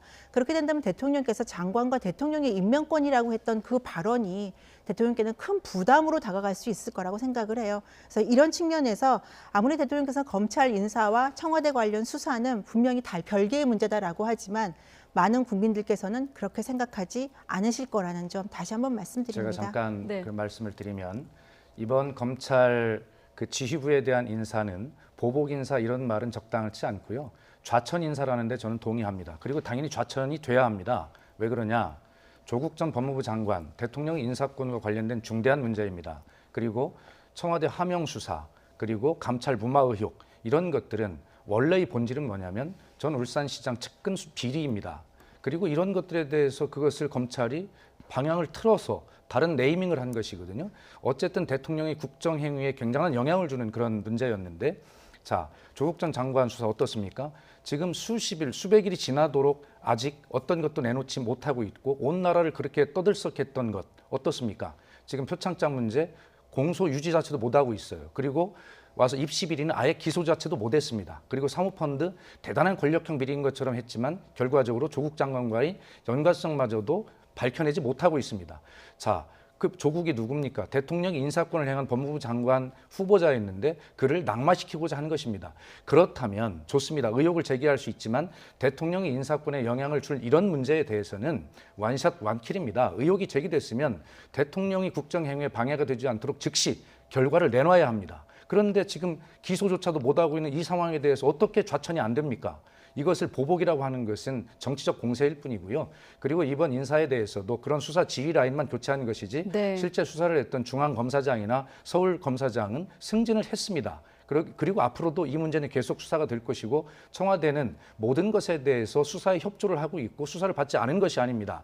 다만 대통령의 국정 또 수행 그리고 인사에 대해서 영향을 주지 않도록 하되 그러나 단기간에 성과를 내는 걸 해야 되는데 전혀 성과를 내지 못하고 있는 이런 수사에 대해서 나라를 들었다 놨다는 수사에 대해서 문책을 받지 않으면 어떤 것이 문책을 받아야 합니까? 네, 조국 전 장관 수사에 대한 어떤 문책성 인사다, 좌천 인사라고 이제 박 전 대변인께서 규정을 하셨는데 말씀 나온 김에 조 전 장관에 대한 언급도 있었거든요. 일단 마음의 빛이란 표현이 네. 눈에 띄었는데 이 부분은 어떻게 좀 평가하십니까? 마음의 빛이라는 거는 이제 아무래도 두 가지로 볼 수 있을 것 같아요. 한 가지는 조국 전 장관과 대통령께서 오랜 동안 동지로서의 이제 시간을 보낸 것이 있는데 어쨌든 법적인 문제든 어쨌든 어려운 상황에 있다는 것에 대해서 네. 이제 대통령께서는 이제 마음으로 안 됐다라는 표현이 될 수도 있는데요. 저는 이 표현이 아무리 긍정적으로 보려고 해도 굉장히 부적절한 상황, 지금 상황에서는 부적절한 표현이라고 봅니다. 조 전 장관 마음의 빛이 있다. 조 전 장관을 놓아달라라고 말씀을 하셨는데 대통령께서 조 전 장관을 이제 놓으실 때라고 생각을 합니다. 국민들의 의구심에 맞게 검찰이 수사를 하고 정당한 재판을 받을 수 있도록 대통령께서 조 전 장관을 내려놓지 않으시면 이 사건은 아마 대통령 남은 임기 내내 대통령을 괴롭힐 것이고 임기 이후에도 대통령께 큰 발목을 거는 문제가 될 수 있다고 생각을 합니다. 왜냐면요. 지금 이제 말씀하신 게 입시 비리 관련돼서 많은 것들을 증거를 찾지 못했다. 그다음에 그 당시에 관행적으로 특히 대통령께서 직접 이렇게 말씀하셨어요. 관행적으로 이루어진 일이라고 말씀을 하셨어요. 법을 어기진 않았지만 관행적으로 있었던 일에서 아쉽다라고 말씀을 하셨는데요. 네. 물론 오늘 회견에서 말씀하신 건 아니고 그 이전에 말씀하신 거지만요. 지금 법감정이나 국민 정서와는 굉장히 동떨어진 대통령의 인식이 무엇이냐면 문재인 대통령과 이 정부가 과거 적폐다라고 했던 그 적폐 세력들이 주로 했던 입시 비리나 입시 부정과 직결된 행위들을 조 전 장관과 그 가족들이 보였던 것입니다. 이건 국민들께서 다 인식하고 계세요. 자, 그런데 여기에 대해서 대통령께서 조 전 장관의 마음의 빛이 있다, 내려놔달라, 놓아달라라고 말씀하시는 거는 대통령께서 그렇게 강조하셨던 적폐 세력이 잘못했던 부분들을 이제 포용해달라라고 말씀하시는 것과 다르지 않습니다. 그래서 이 부분을 과연 국민들께서 어떻게 받아들이실지 조국 전 장관을 왜 이렇게 두둔하시는 건지에 대해서 국민들이 더 큰 의구심이 있을 수밖에 없다라는 물론 이제 말씀드립니다. 조 전 장관은 좀 놓아주고 유모죄는 재판 결과에 맡기자는 표현까지 있었습니다만 그럼에도 불구하고 부적절하다라는 그렇죠. 네. 말씀이시고요. 예, 지금 뭐 제가 드리고 싶은 말씀 앵커께서 잘 정리를 해주셨는데요. 예, 하여튼 국민 여러분께 그런 말씀을 꼭 드리고 싶어요. 조국을 수호하자라고 하는 그런 일부 일각의 외침에 대해서 조국 개인을 보호하자라는 그런 차원이 아니라 조국으로 대표되는 검찰 개혁이 잘못되지 않도록 그렇게 우리가 검찰 개혁을 해내자라고 하는 그런 외침이었습니다. 그렇기 때문에 그 많은 국민들이 왜 조국 장관이 어떤 유죄를 받을 만한 잘못이 있다면 왜 조국을 보호하자고 하겠습니까? 조국 장관이 하고자 하는 검찰 개혁을 와서 유명무실화시키고 또 그 검찰 개혁에 저항하려고 하는 검찰이 기득권을 지키고자 하는 일부 검찰들의 행태에 대해서 네. 잘못될까 봐 하는 그런 이야기지 조국 개인을 보호하자고 하는 국민이 누가 있겠습니까? 그러므로 이제는 대통령의 말씀대로 왜 조국이 개인적으로 저렇게 파렴치한 일도 있는데 왜 조국을 자꾸 보호하자고 하냐. 그런 어떤 것들로 조국은 이미 망신당할 건 다 당하고 예를 들어 지금 유무죄의 판단을 기다리고 있는 상황입니다. 그렇기 때문에 이제 그런 측면에서 놔주자고 하는 것이고요. 조국으로 상징이 되었던 검찰 개혁 이런 문제 같은 것들은 차질 없이 하자는 것이지 그 본질을 서로 흔들리지 말자라고 하는 것을 강조한 말씀이 아닌가 싶습니다. 한 가지만 덧붙여드리면 네. 짧게 말씀드리면요. 예. 오늘 대통령께서 말씀하신 정확한 워딩이 검경 수사권 조정안이 통과됐으니 조 전 장관을 놓아달라고 말씀을 하셨어요. 네. 검찰 개혁과 검경 수사권 조정 등등 해서 검찰 개혁과 관련된 일련의 제도의 혜택의 수혜자는 혜택을 받는 그 수혜자 1호는 조 전 장관과 그 가족들입니다. 그렇기 때문에 대통령께서 그렇게 직접 걱정 안 하셔도 조 전 장관은 절차에 맞게 개혁된 검찰의 제도에 맞게 수사를 받을 거라고 저는 확신합니다. 네, 알겠습니다. 자, 시간이 거의 한 2, 3분 정도밖에 없는데 지금 짚을 문제가 부동산 문제하고 이제 북한 대북 문제 아니겠습니까? 일단 부동산 시장 관련해서는 더 강한 정책을 내놓을 것이라는 말로 좀 요약을 하고 넘어가도록 하고 외신 기자들도 관심을 많이 가진 부분이기 때문에 남북 또 북미 관계에 대해서 두 분 의견 듣고 마무리 짓도록 하겠습니다. 지금 할 수 있는 정부 역할이 좀 제한적이라고 좀 대내외적으로 보고 있거든요. 오늘 회견에서 어떤 내용이 좀 나왔다고 보십니까? 예, 뭐 변하지 않은 일관된 원칙은 그렇습니다. 두 가지 사자성어로 좀 정리를 하자면요. 네. 만절필동이라고 하는 용어와 호시우행이라고 하는 이 두 가지를 가지고 이 남북 관계나 한반도의 정세를 봐야 한다고 생각합니다. 만절필동은 긍정적 시각입니다. 만 번이 꺾어져도 결과적 황하는 동쪽 바다에 이른다. 네. 목표에 이른다라고 하는 그러한 굳은 믿음을 가져야 합니다. 그러나 동시에 호시우행, 호랑이 눈으로 보고 소고름처럼 천천히 뚜벅뚜벅 가야 한다는 것입니다. 그러므로 오늘 대통령께서도 긍정론과 비관론을 다 우리가 말씀을 하셨지만 이 남북관계 이 여기에서는 어떤 일희일비나 이런 것이 아니라 지금 말씀드린 긍정론과 그런 어떤 좀 조심스러운 입장 이런 것들을 동시에 가지면서 그렇게 뚜벅뚜벅 끊임없이 원칙적으로 가야 한다라고 하는 그런 것들을 다시 한번 강조하셨다고 생각을 합니다. 네. 앞서 민 전 의원께서 좀 즉답을 피해갔다고 보셨는데 네. 이 대목도 역시 그렇게 보시나요? 네, 그렇죠. 그러니까 부동산 문제나 이제 평화 통일 문제, 네. 대북과 관련된 문제에서 대통령께서 이제 많이 우회적인 표현을 많이 쓰셨는데요. 사실 이 비핵화 대북 문제 관련해서는 여야가 상관없이 저는 협력해야 되는 문제라고 저 개인적으로 생각합니다. 특히 네. 문재인 정부 들어서 젊은 층부터 어르신들까지요. 평화에 대한 그런 갈망이 이토록 높다는 걸 다시 한번 확인한 시간이라고 생각을 합니다. 그런데 문재인 대통령께서 대북 관계에서 평화 체제를 유지하는 거에는 저희가 동의를 하지만 문제는 이것이 일방적인 문제라든지 아니면 불균형적으로 외교가 우리나라가 어쩔 수 없이 미국과의 우호 관계가 굉장히 중요한 관계입니다. 네. 그런데도 불구하고 그 중요성을 너무 간과하는 부분이 있지 않은가. 그래서 과거에 진보 정권이 잡았을 때 북한이 보였던 그런 모습들, 뒤로 앞에선 지원을 받고 뒤에서는 핵무기를 개발한다든지 이러한 오류를, 이러한 과오를 다시 한번 겪지 않기 위한 여러분들이 주시는 그런 조언들을 문재인 대통령께서 꼭 귀담아 들으시고 남은 기간 동안 이 평화 관련해서는 최선을 다해서 노력하는 모습을 지금처럼 보여주시길 바랍니다. 네, 오늘 신년 기자회견에서 내용 밝힌 내용과 또 앞으로 또 후반기 국정 운영 과정을 좀 비교하면서 지켜볼 필요가 있겠습니다. 네, 오늘 박수현 전 청와대 대변인 또 민현주 전 새누리당 의원 두 분과 함께 기자회견 내용 살펴봤습니다. 오늘 고맙습니다. 네. 감사합니다.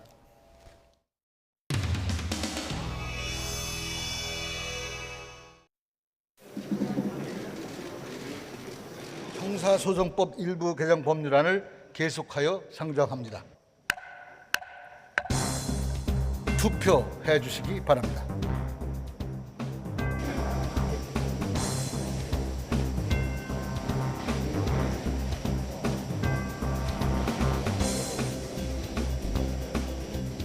찬성 165인, 반대 1인 가결되었음을 선포합니다. 검찰청법 일부 개정 법률안을 상정합니다. 찬성 164인, 반대 1인, 기권 1인으로서 가결되었음을 선포합니다.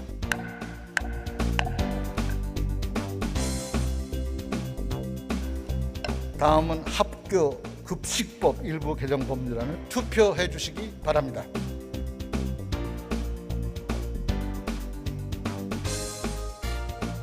투표를 다 하셨습니까? 투표를 마치겠습니다. 찬성 161인, 반대 1인, 기권 3인으로서 가결되었음을 선포합니다. 사립학교법 일부 개정 법률안을 의결할 순서입니다마는 이 안건에 대해서는 임재웅 의원 등 30인과 김한표 의원 등 108인으로부터 각각 수정안이 발의되어 있으므로 김한표 의원 등 108인이 발의한 사립학교법 일부 개정 법률에 대한 수정안에 대하여 투표해 주시기 바랍니다. 투표를 다 하셨습니까? 그러면 투표를 마치겠습니다. 찬성 2인, 반대 150인, 기권 3인으로서 부결되었음을 선포합니다. 다음은 유아교육법 일부 개정 법률안을 의결할 순서입니다만 김한표 의원 등 108인이 발의한 유아교육법 일부 개정 법률안에 대한 수정안에 대하여 투표해 주시기 바랍니다. 투표를 다 하셨습니까?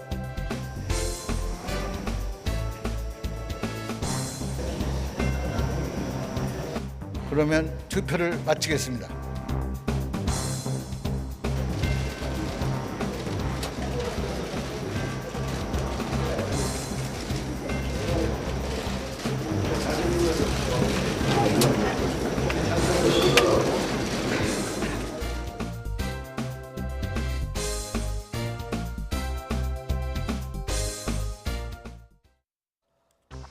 문재인 대통령이 신년 기자회견에서 부동산 가격이 급등한 지역은 원상 회복시키겠다고 밝혔습니다.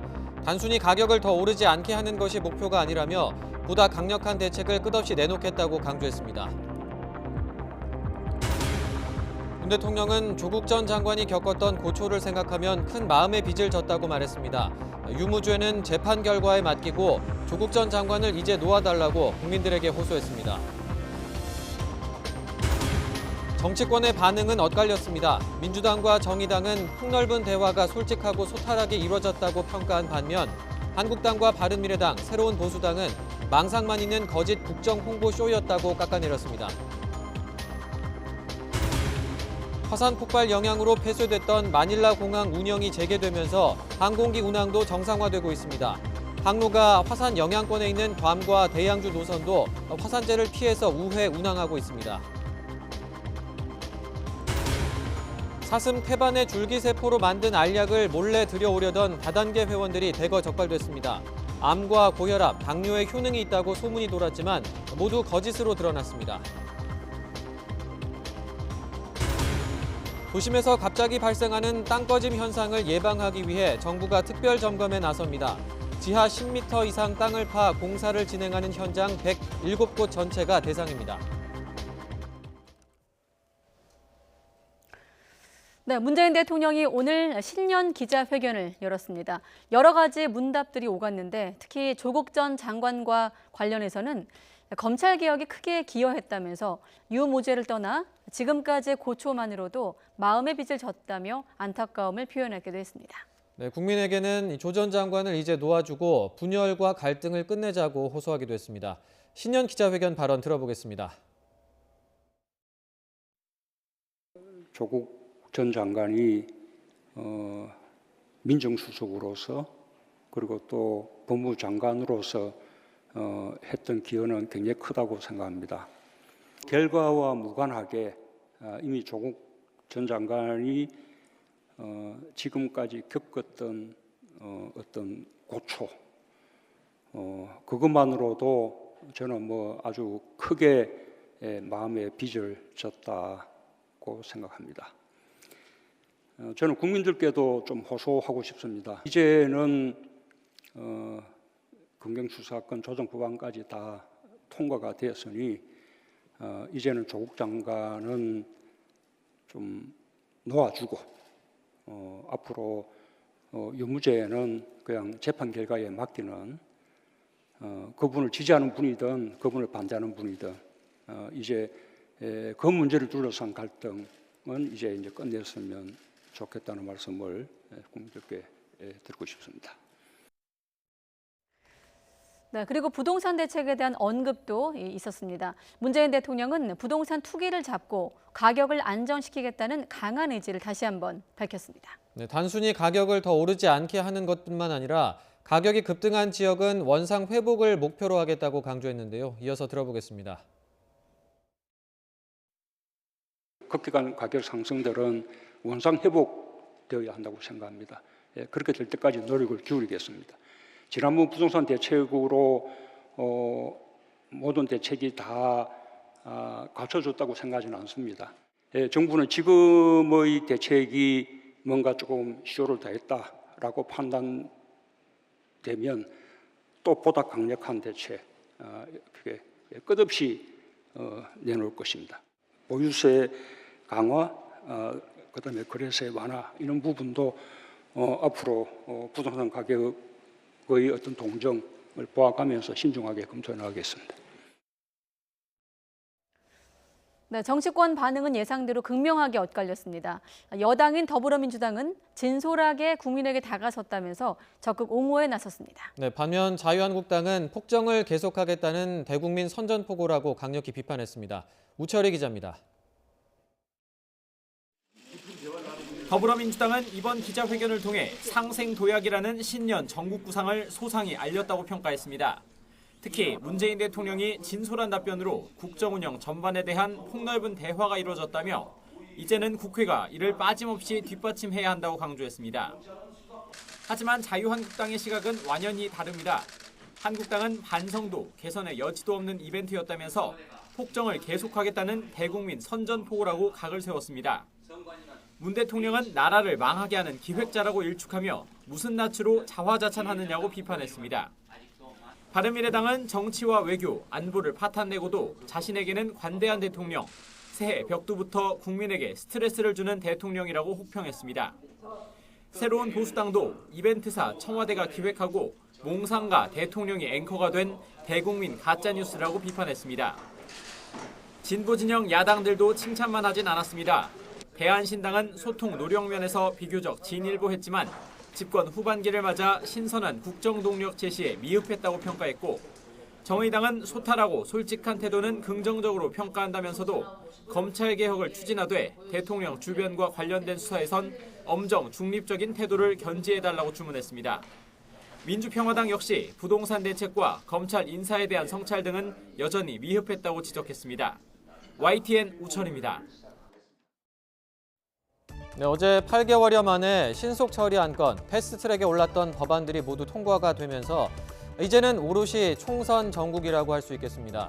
현역 의원들은 지역구에서 분주하고 또 공직자들은 오는 16일 모레까지인 사퇴 시한을 앞두고 막판 저울질을 하고 있습니다.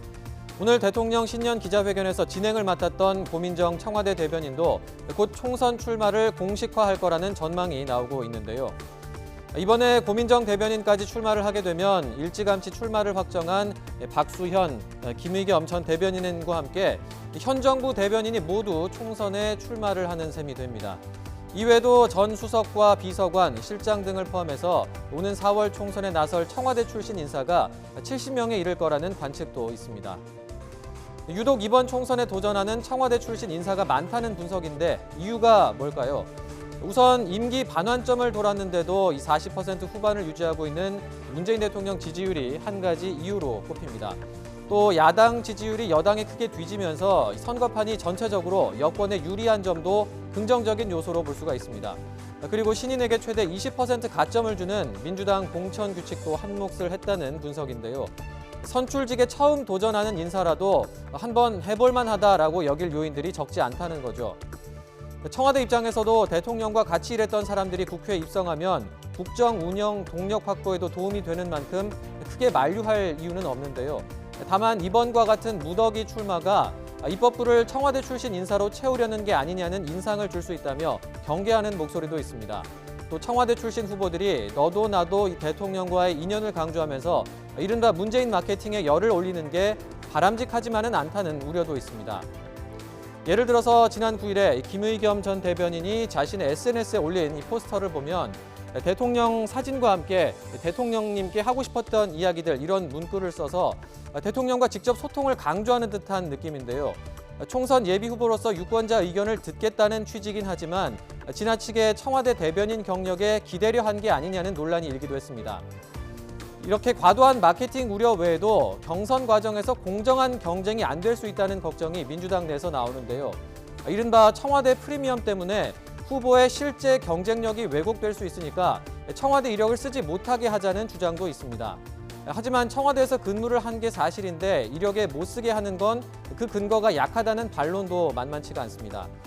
그래서 대통령 지지율이 높은 일부 지역의 후보는 청와대 근무 이력을 못 쓰게 하자는 이른바 절충안 이야기도 나오는데요.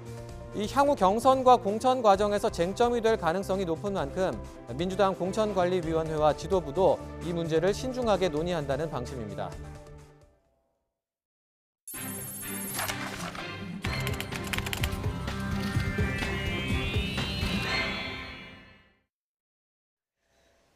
네, 최근 들어 도심 공사 현장에서 갑자기 땅이 꺼지는 사고가 심심치 않게 일어나고 있는데요.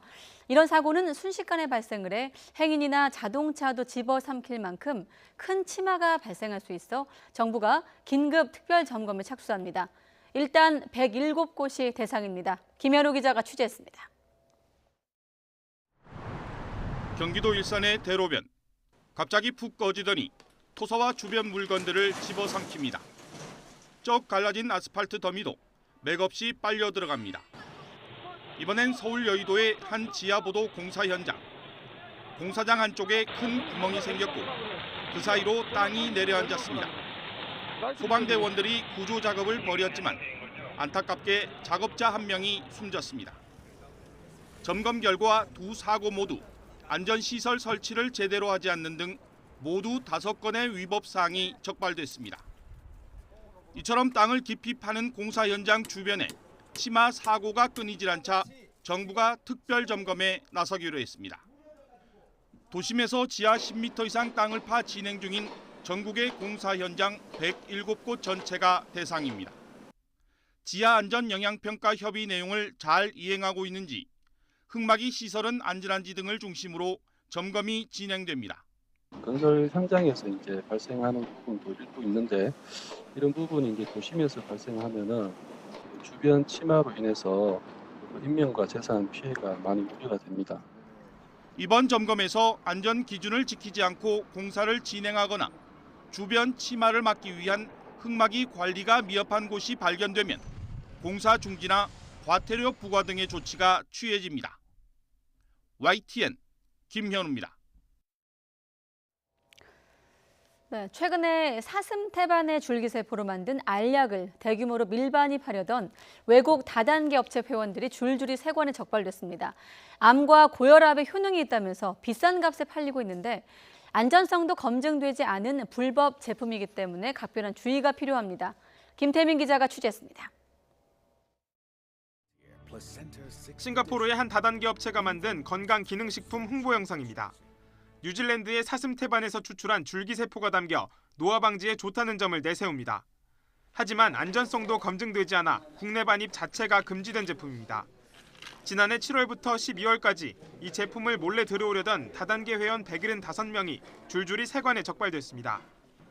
압수된 알약은 64만 정, 시가로 따지면 33억 원어치입니다. 다단계이기 때문에 다단계의 조직 특성상 하위 조직에 대해서 많이 팔아야지만 자기들이 이익이 남기 때문에 한 사람이 가면 수십 통씩 가지고 오는 그런 성향을 보이고 있습니다. 이들은 휴대용 가방이나 커피 원두 봉지에 약을 숨기는 방식으로 밀반입을 시도한 것으로 드러났습니다. 단속될 경우 제품 가격에 따라 매겨지는 벌금에 대비해 원가보다 낮은 가격이 적힌 가짜 영수증까지 준비하는 치밀함을 보였습니다. 이렇게 밀반입된 알약들은 한 통에 최대 50만 원의 가격으로 주로 말기 암 환자들에게 판매됐습니다. 암과 고혈압, 당뇨에 효능이 있다는 입소문이 돌았기 때문인데 이 역시 모두 거짓이었습니다. 식약처는 전 세계에서 사슴태반 줄기세포로 만든 제품이 허가를 받은 경우는 없다며 아무런 효능도 입증되지 않았다고 경고했습니다. 사슴태반에서 특정 성분을 분리 추출한 줄기세포는 국내 식용 근거가 없고 안전성이 입증되지 않아서 식품 원료로 인정되지 않고 있으며 건강기능식품으로도 인정된 바가 없습니다.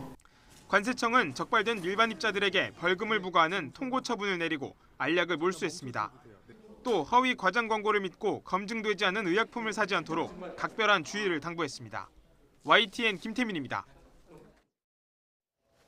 네, 잦은 사고로 운전자에게 공포의 내리막길로 악명이 붙어 안전시설물도 보강되었던 부산의 신모라 사거리에서 또 사고가 발생했습니다.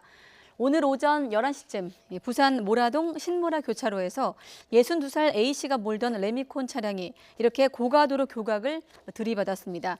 이 사고로 A씨가 다쳐 병원으로 옮겨졌지만 사망했습니다. 경찰은 레미콘 차량이 내리막길에서 속도를 줄이지 못해 사고가 난 것으로 보고 정확한 경위를 파악하고 있습니다. 오늘 오전 11시 20분쯤 경기도 안산시 성곡동 도로에서는 염산 20리터가 쏟아지는 사고가 있었습니다.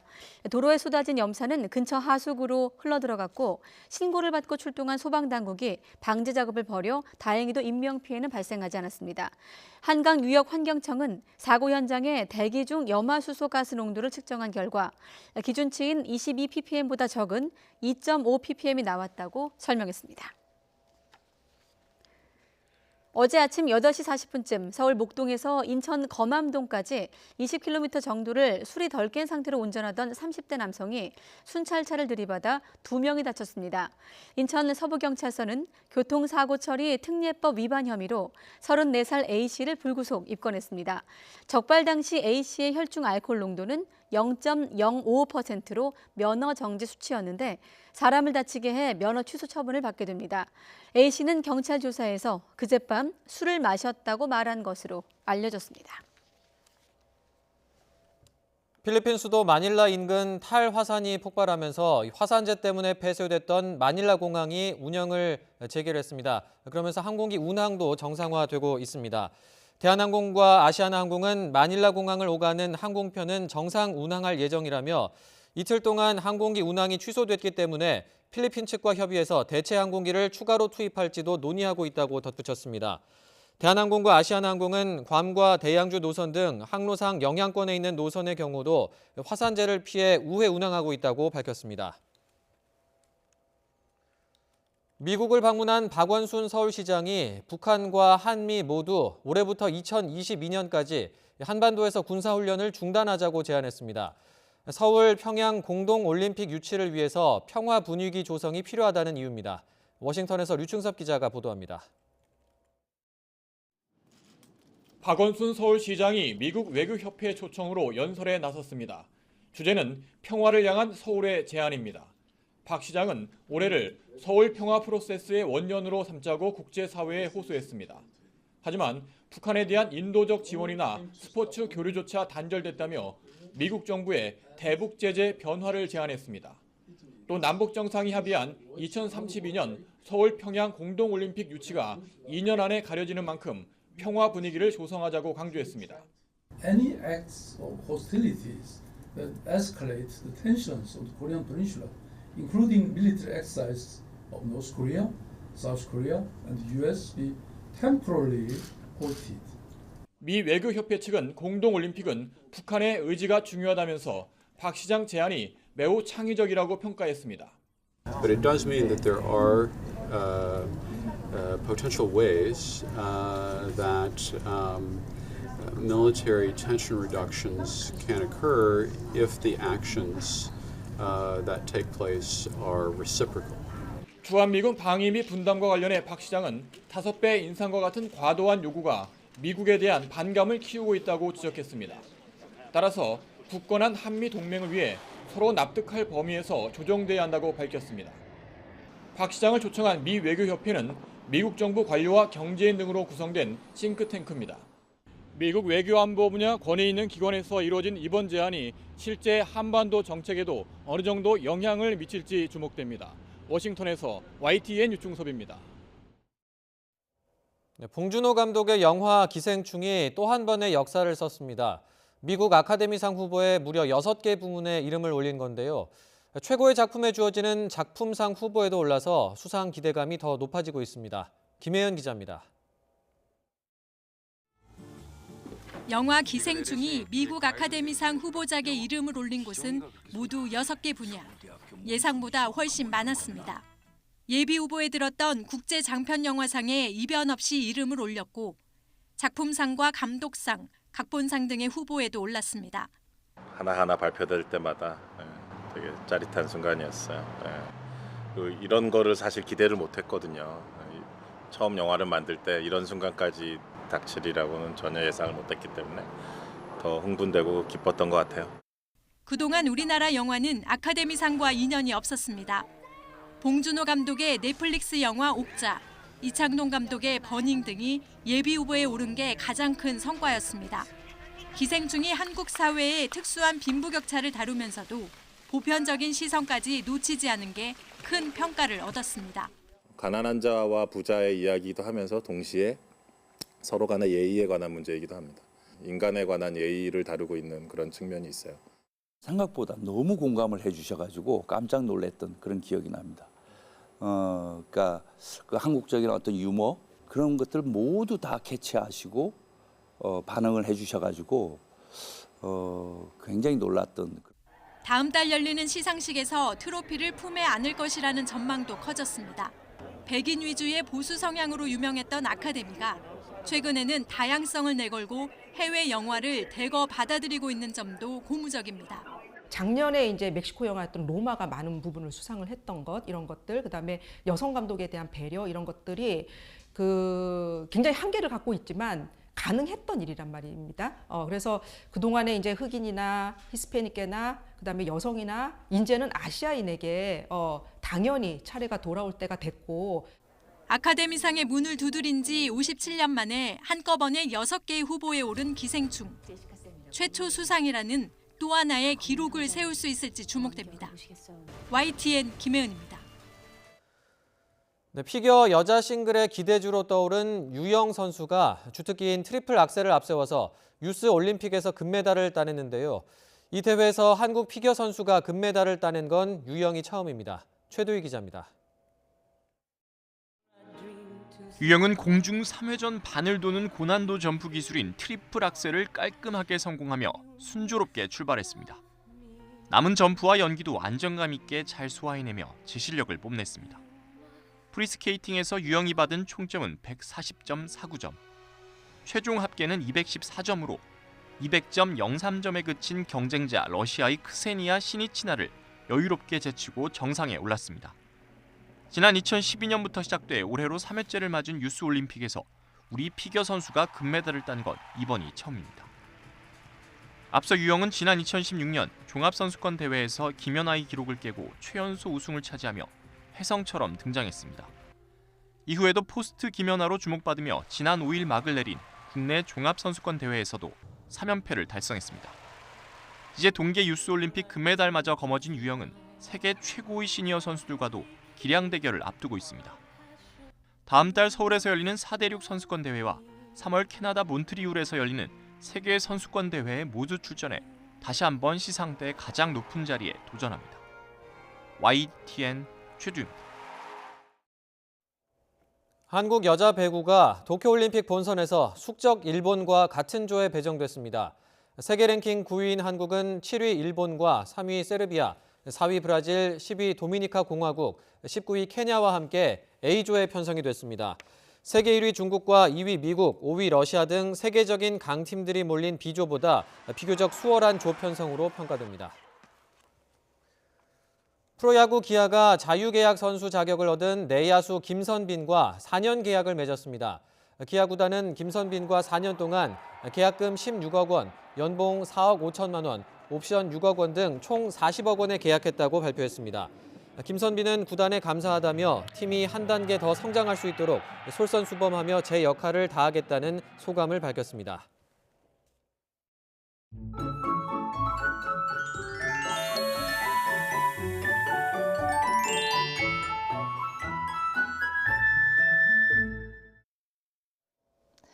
네, 온종일 차가운 바람이 불면서 한겨울다운 추위가 계속되고 있습니다.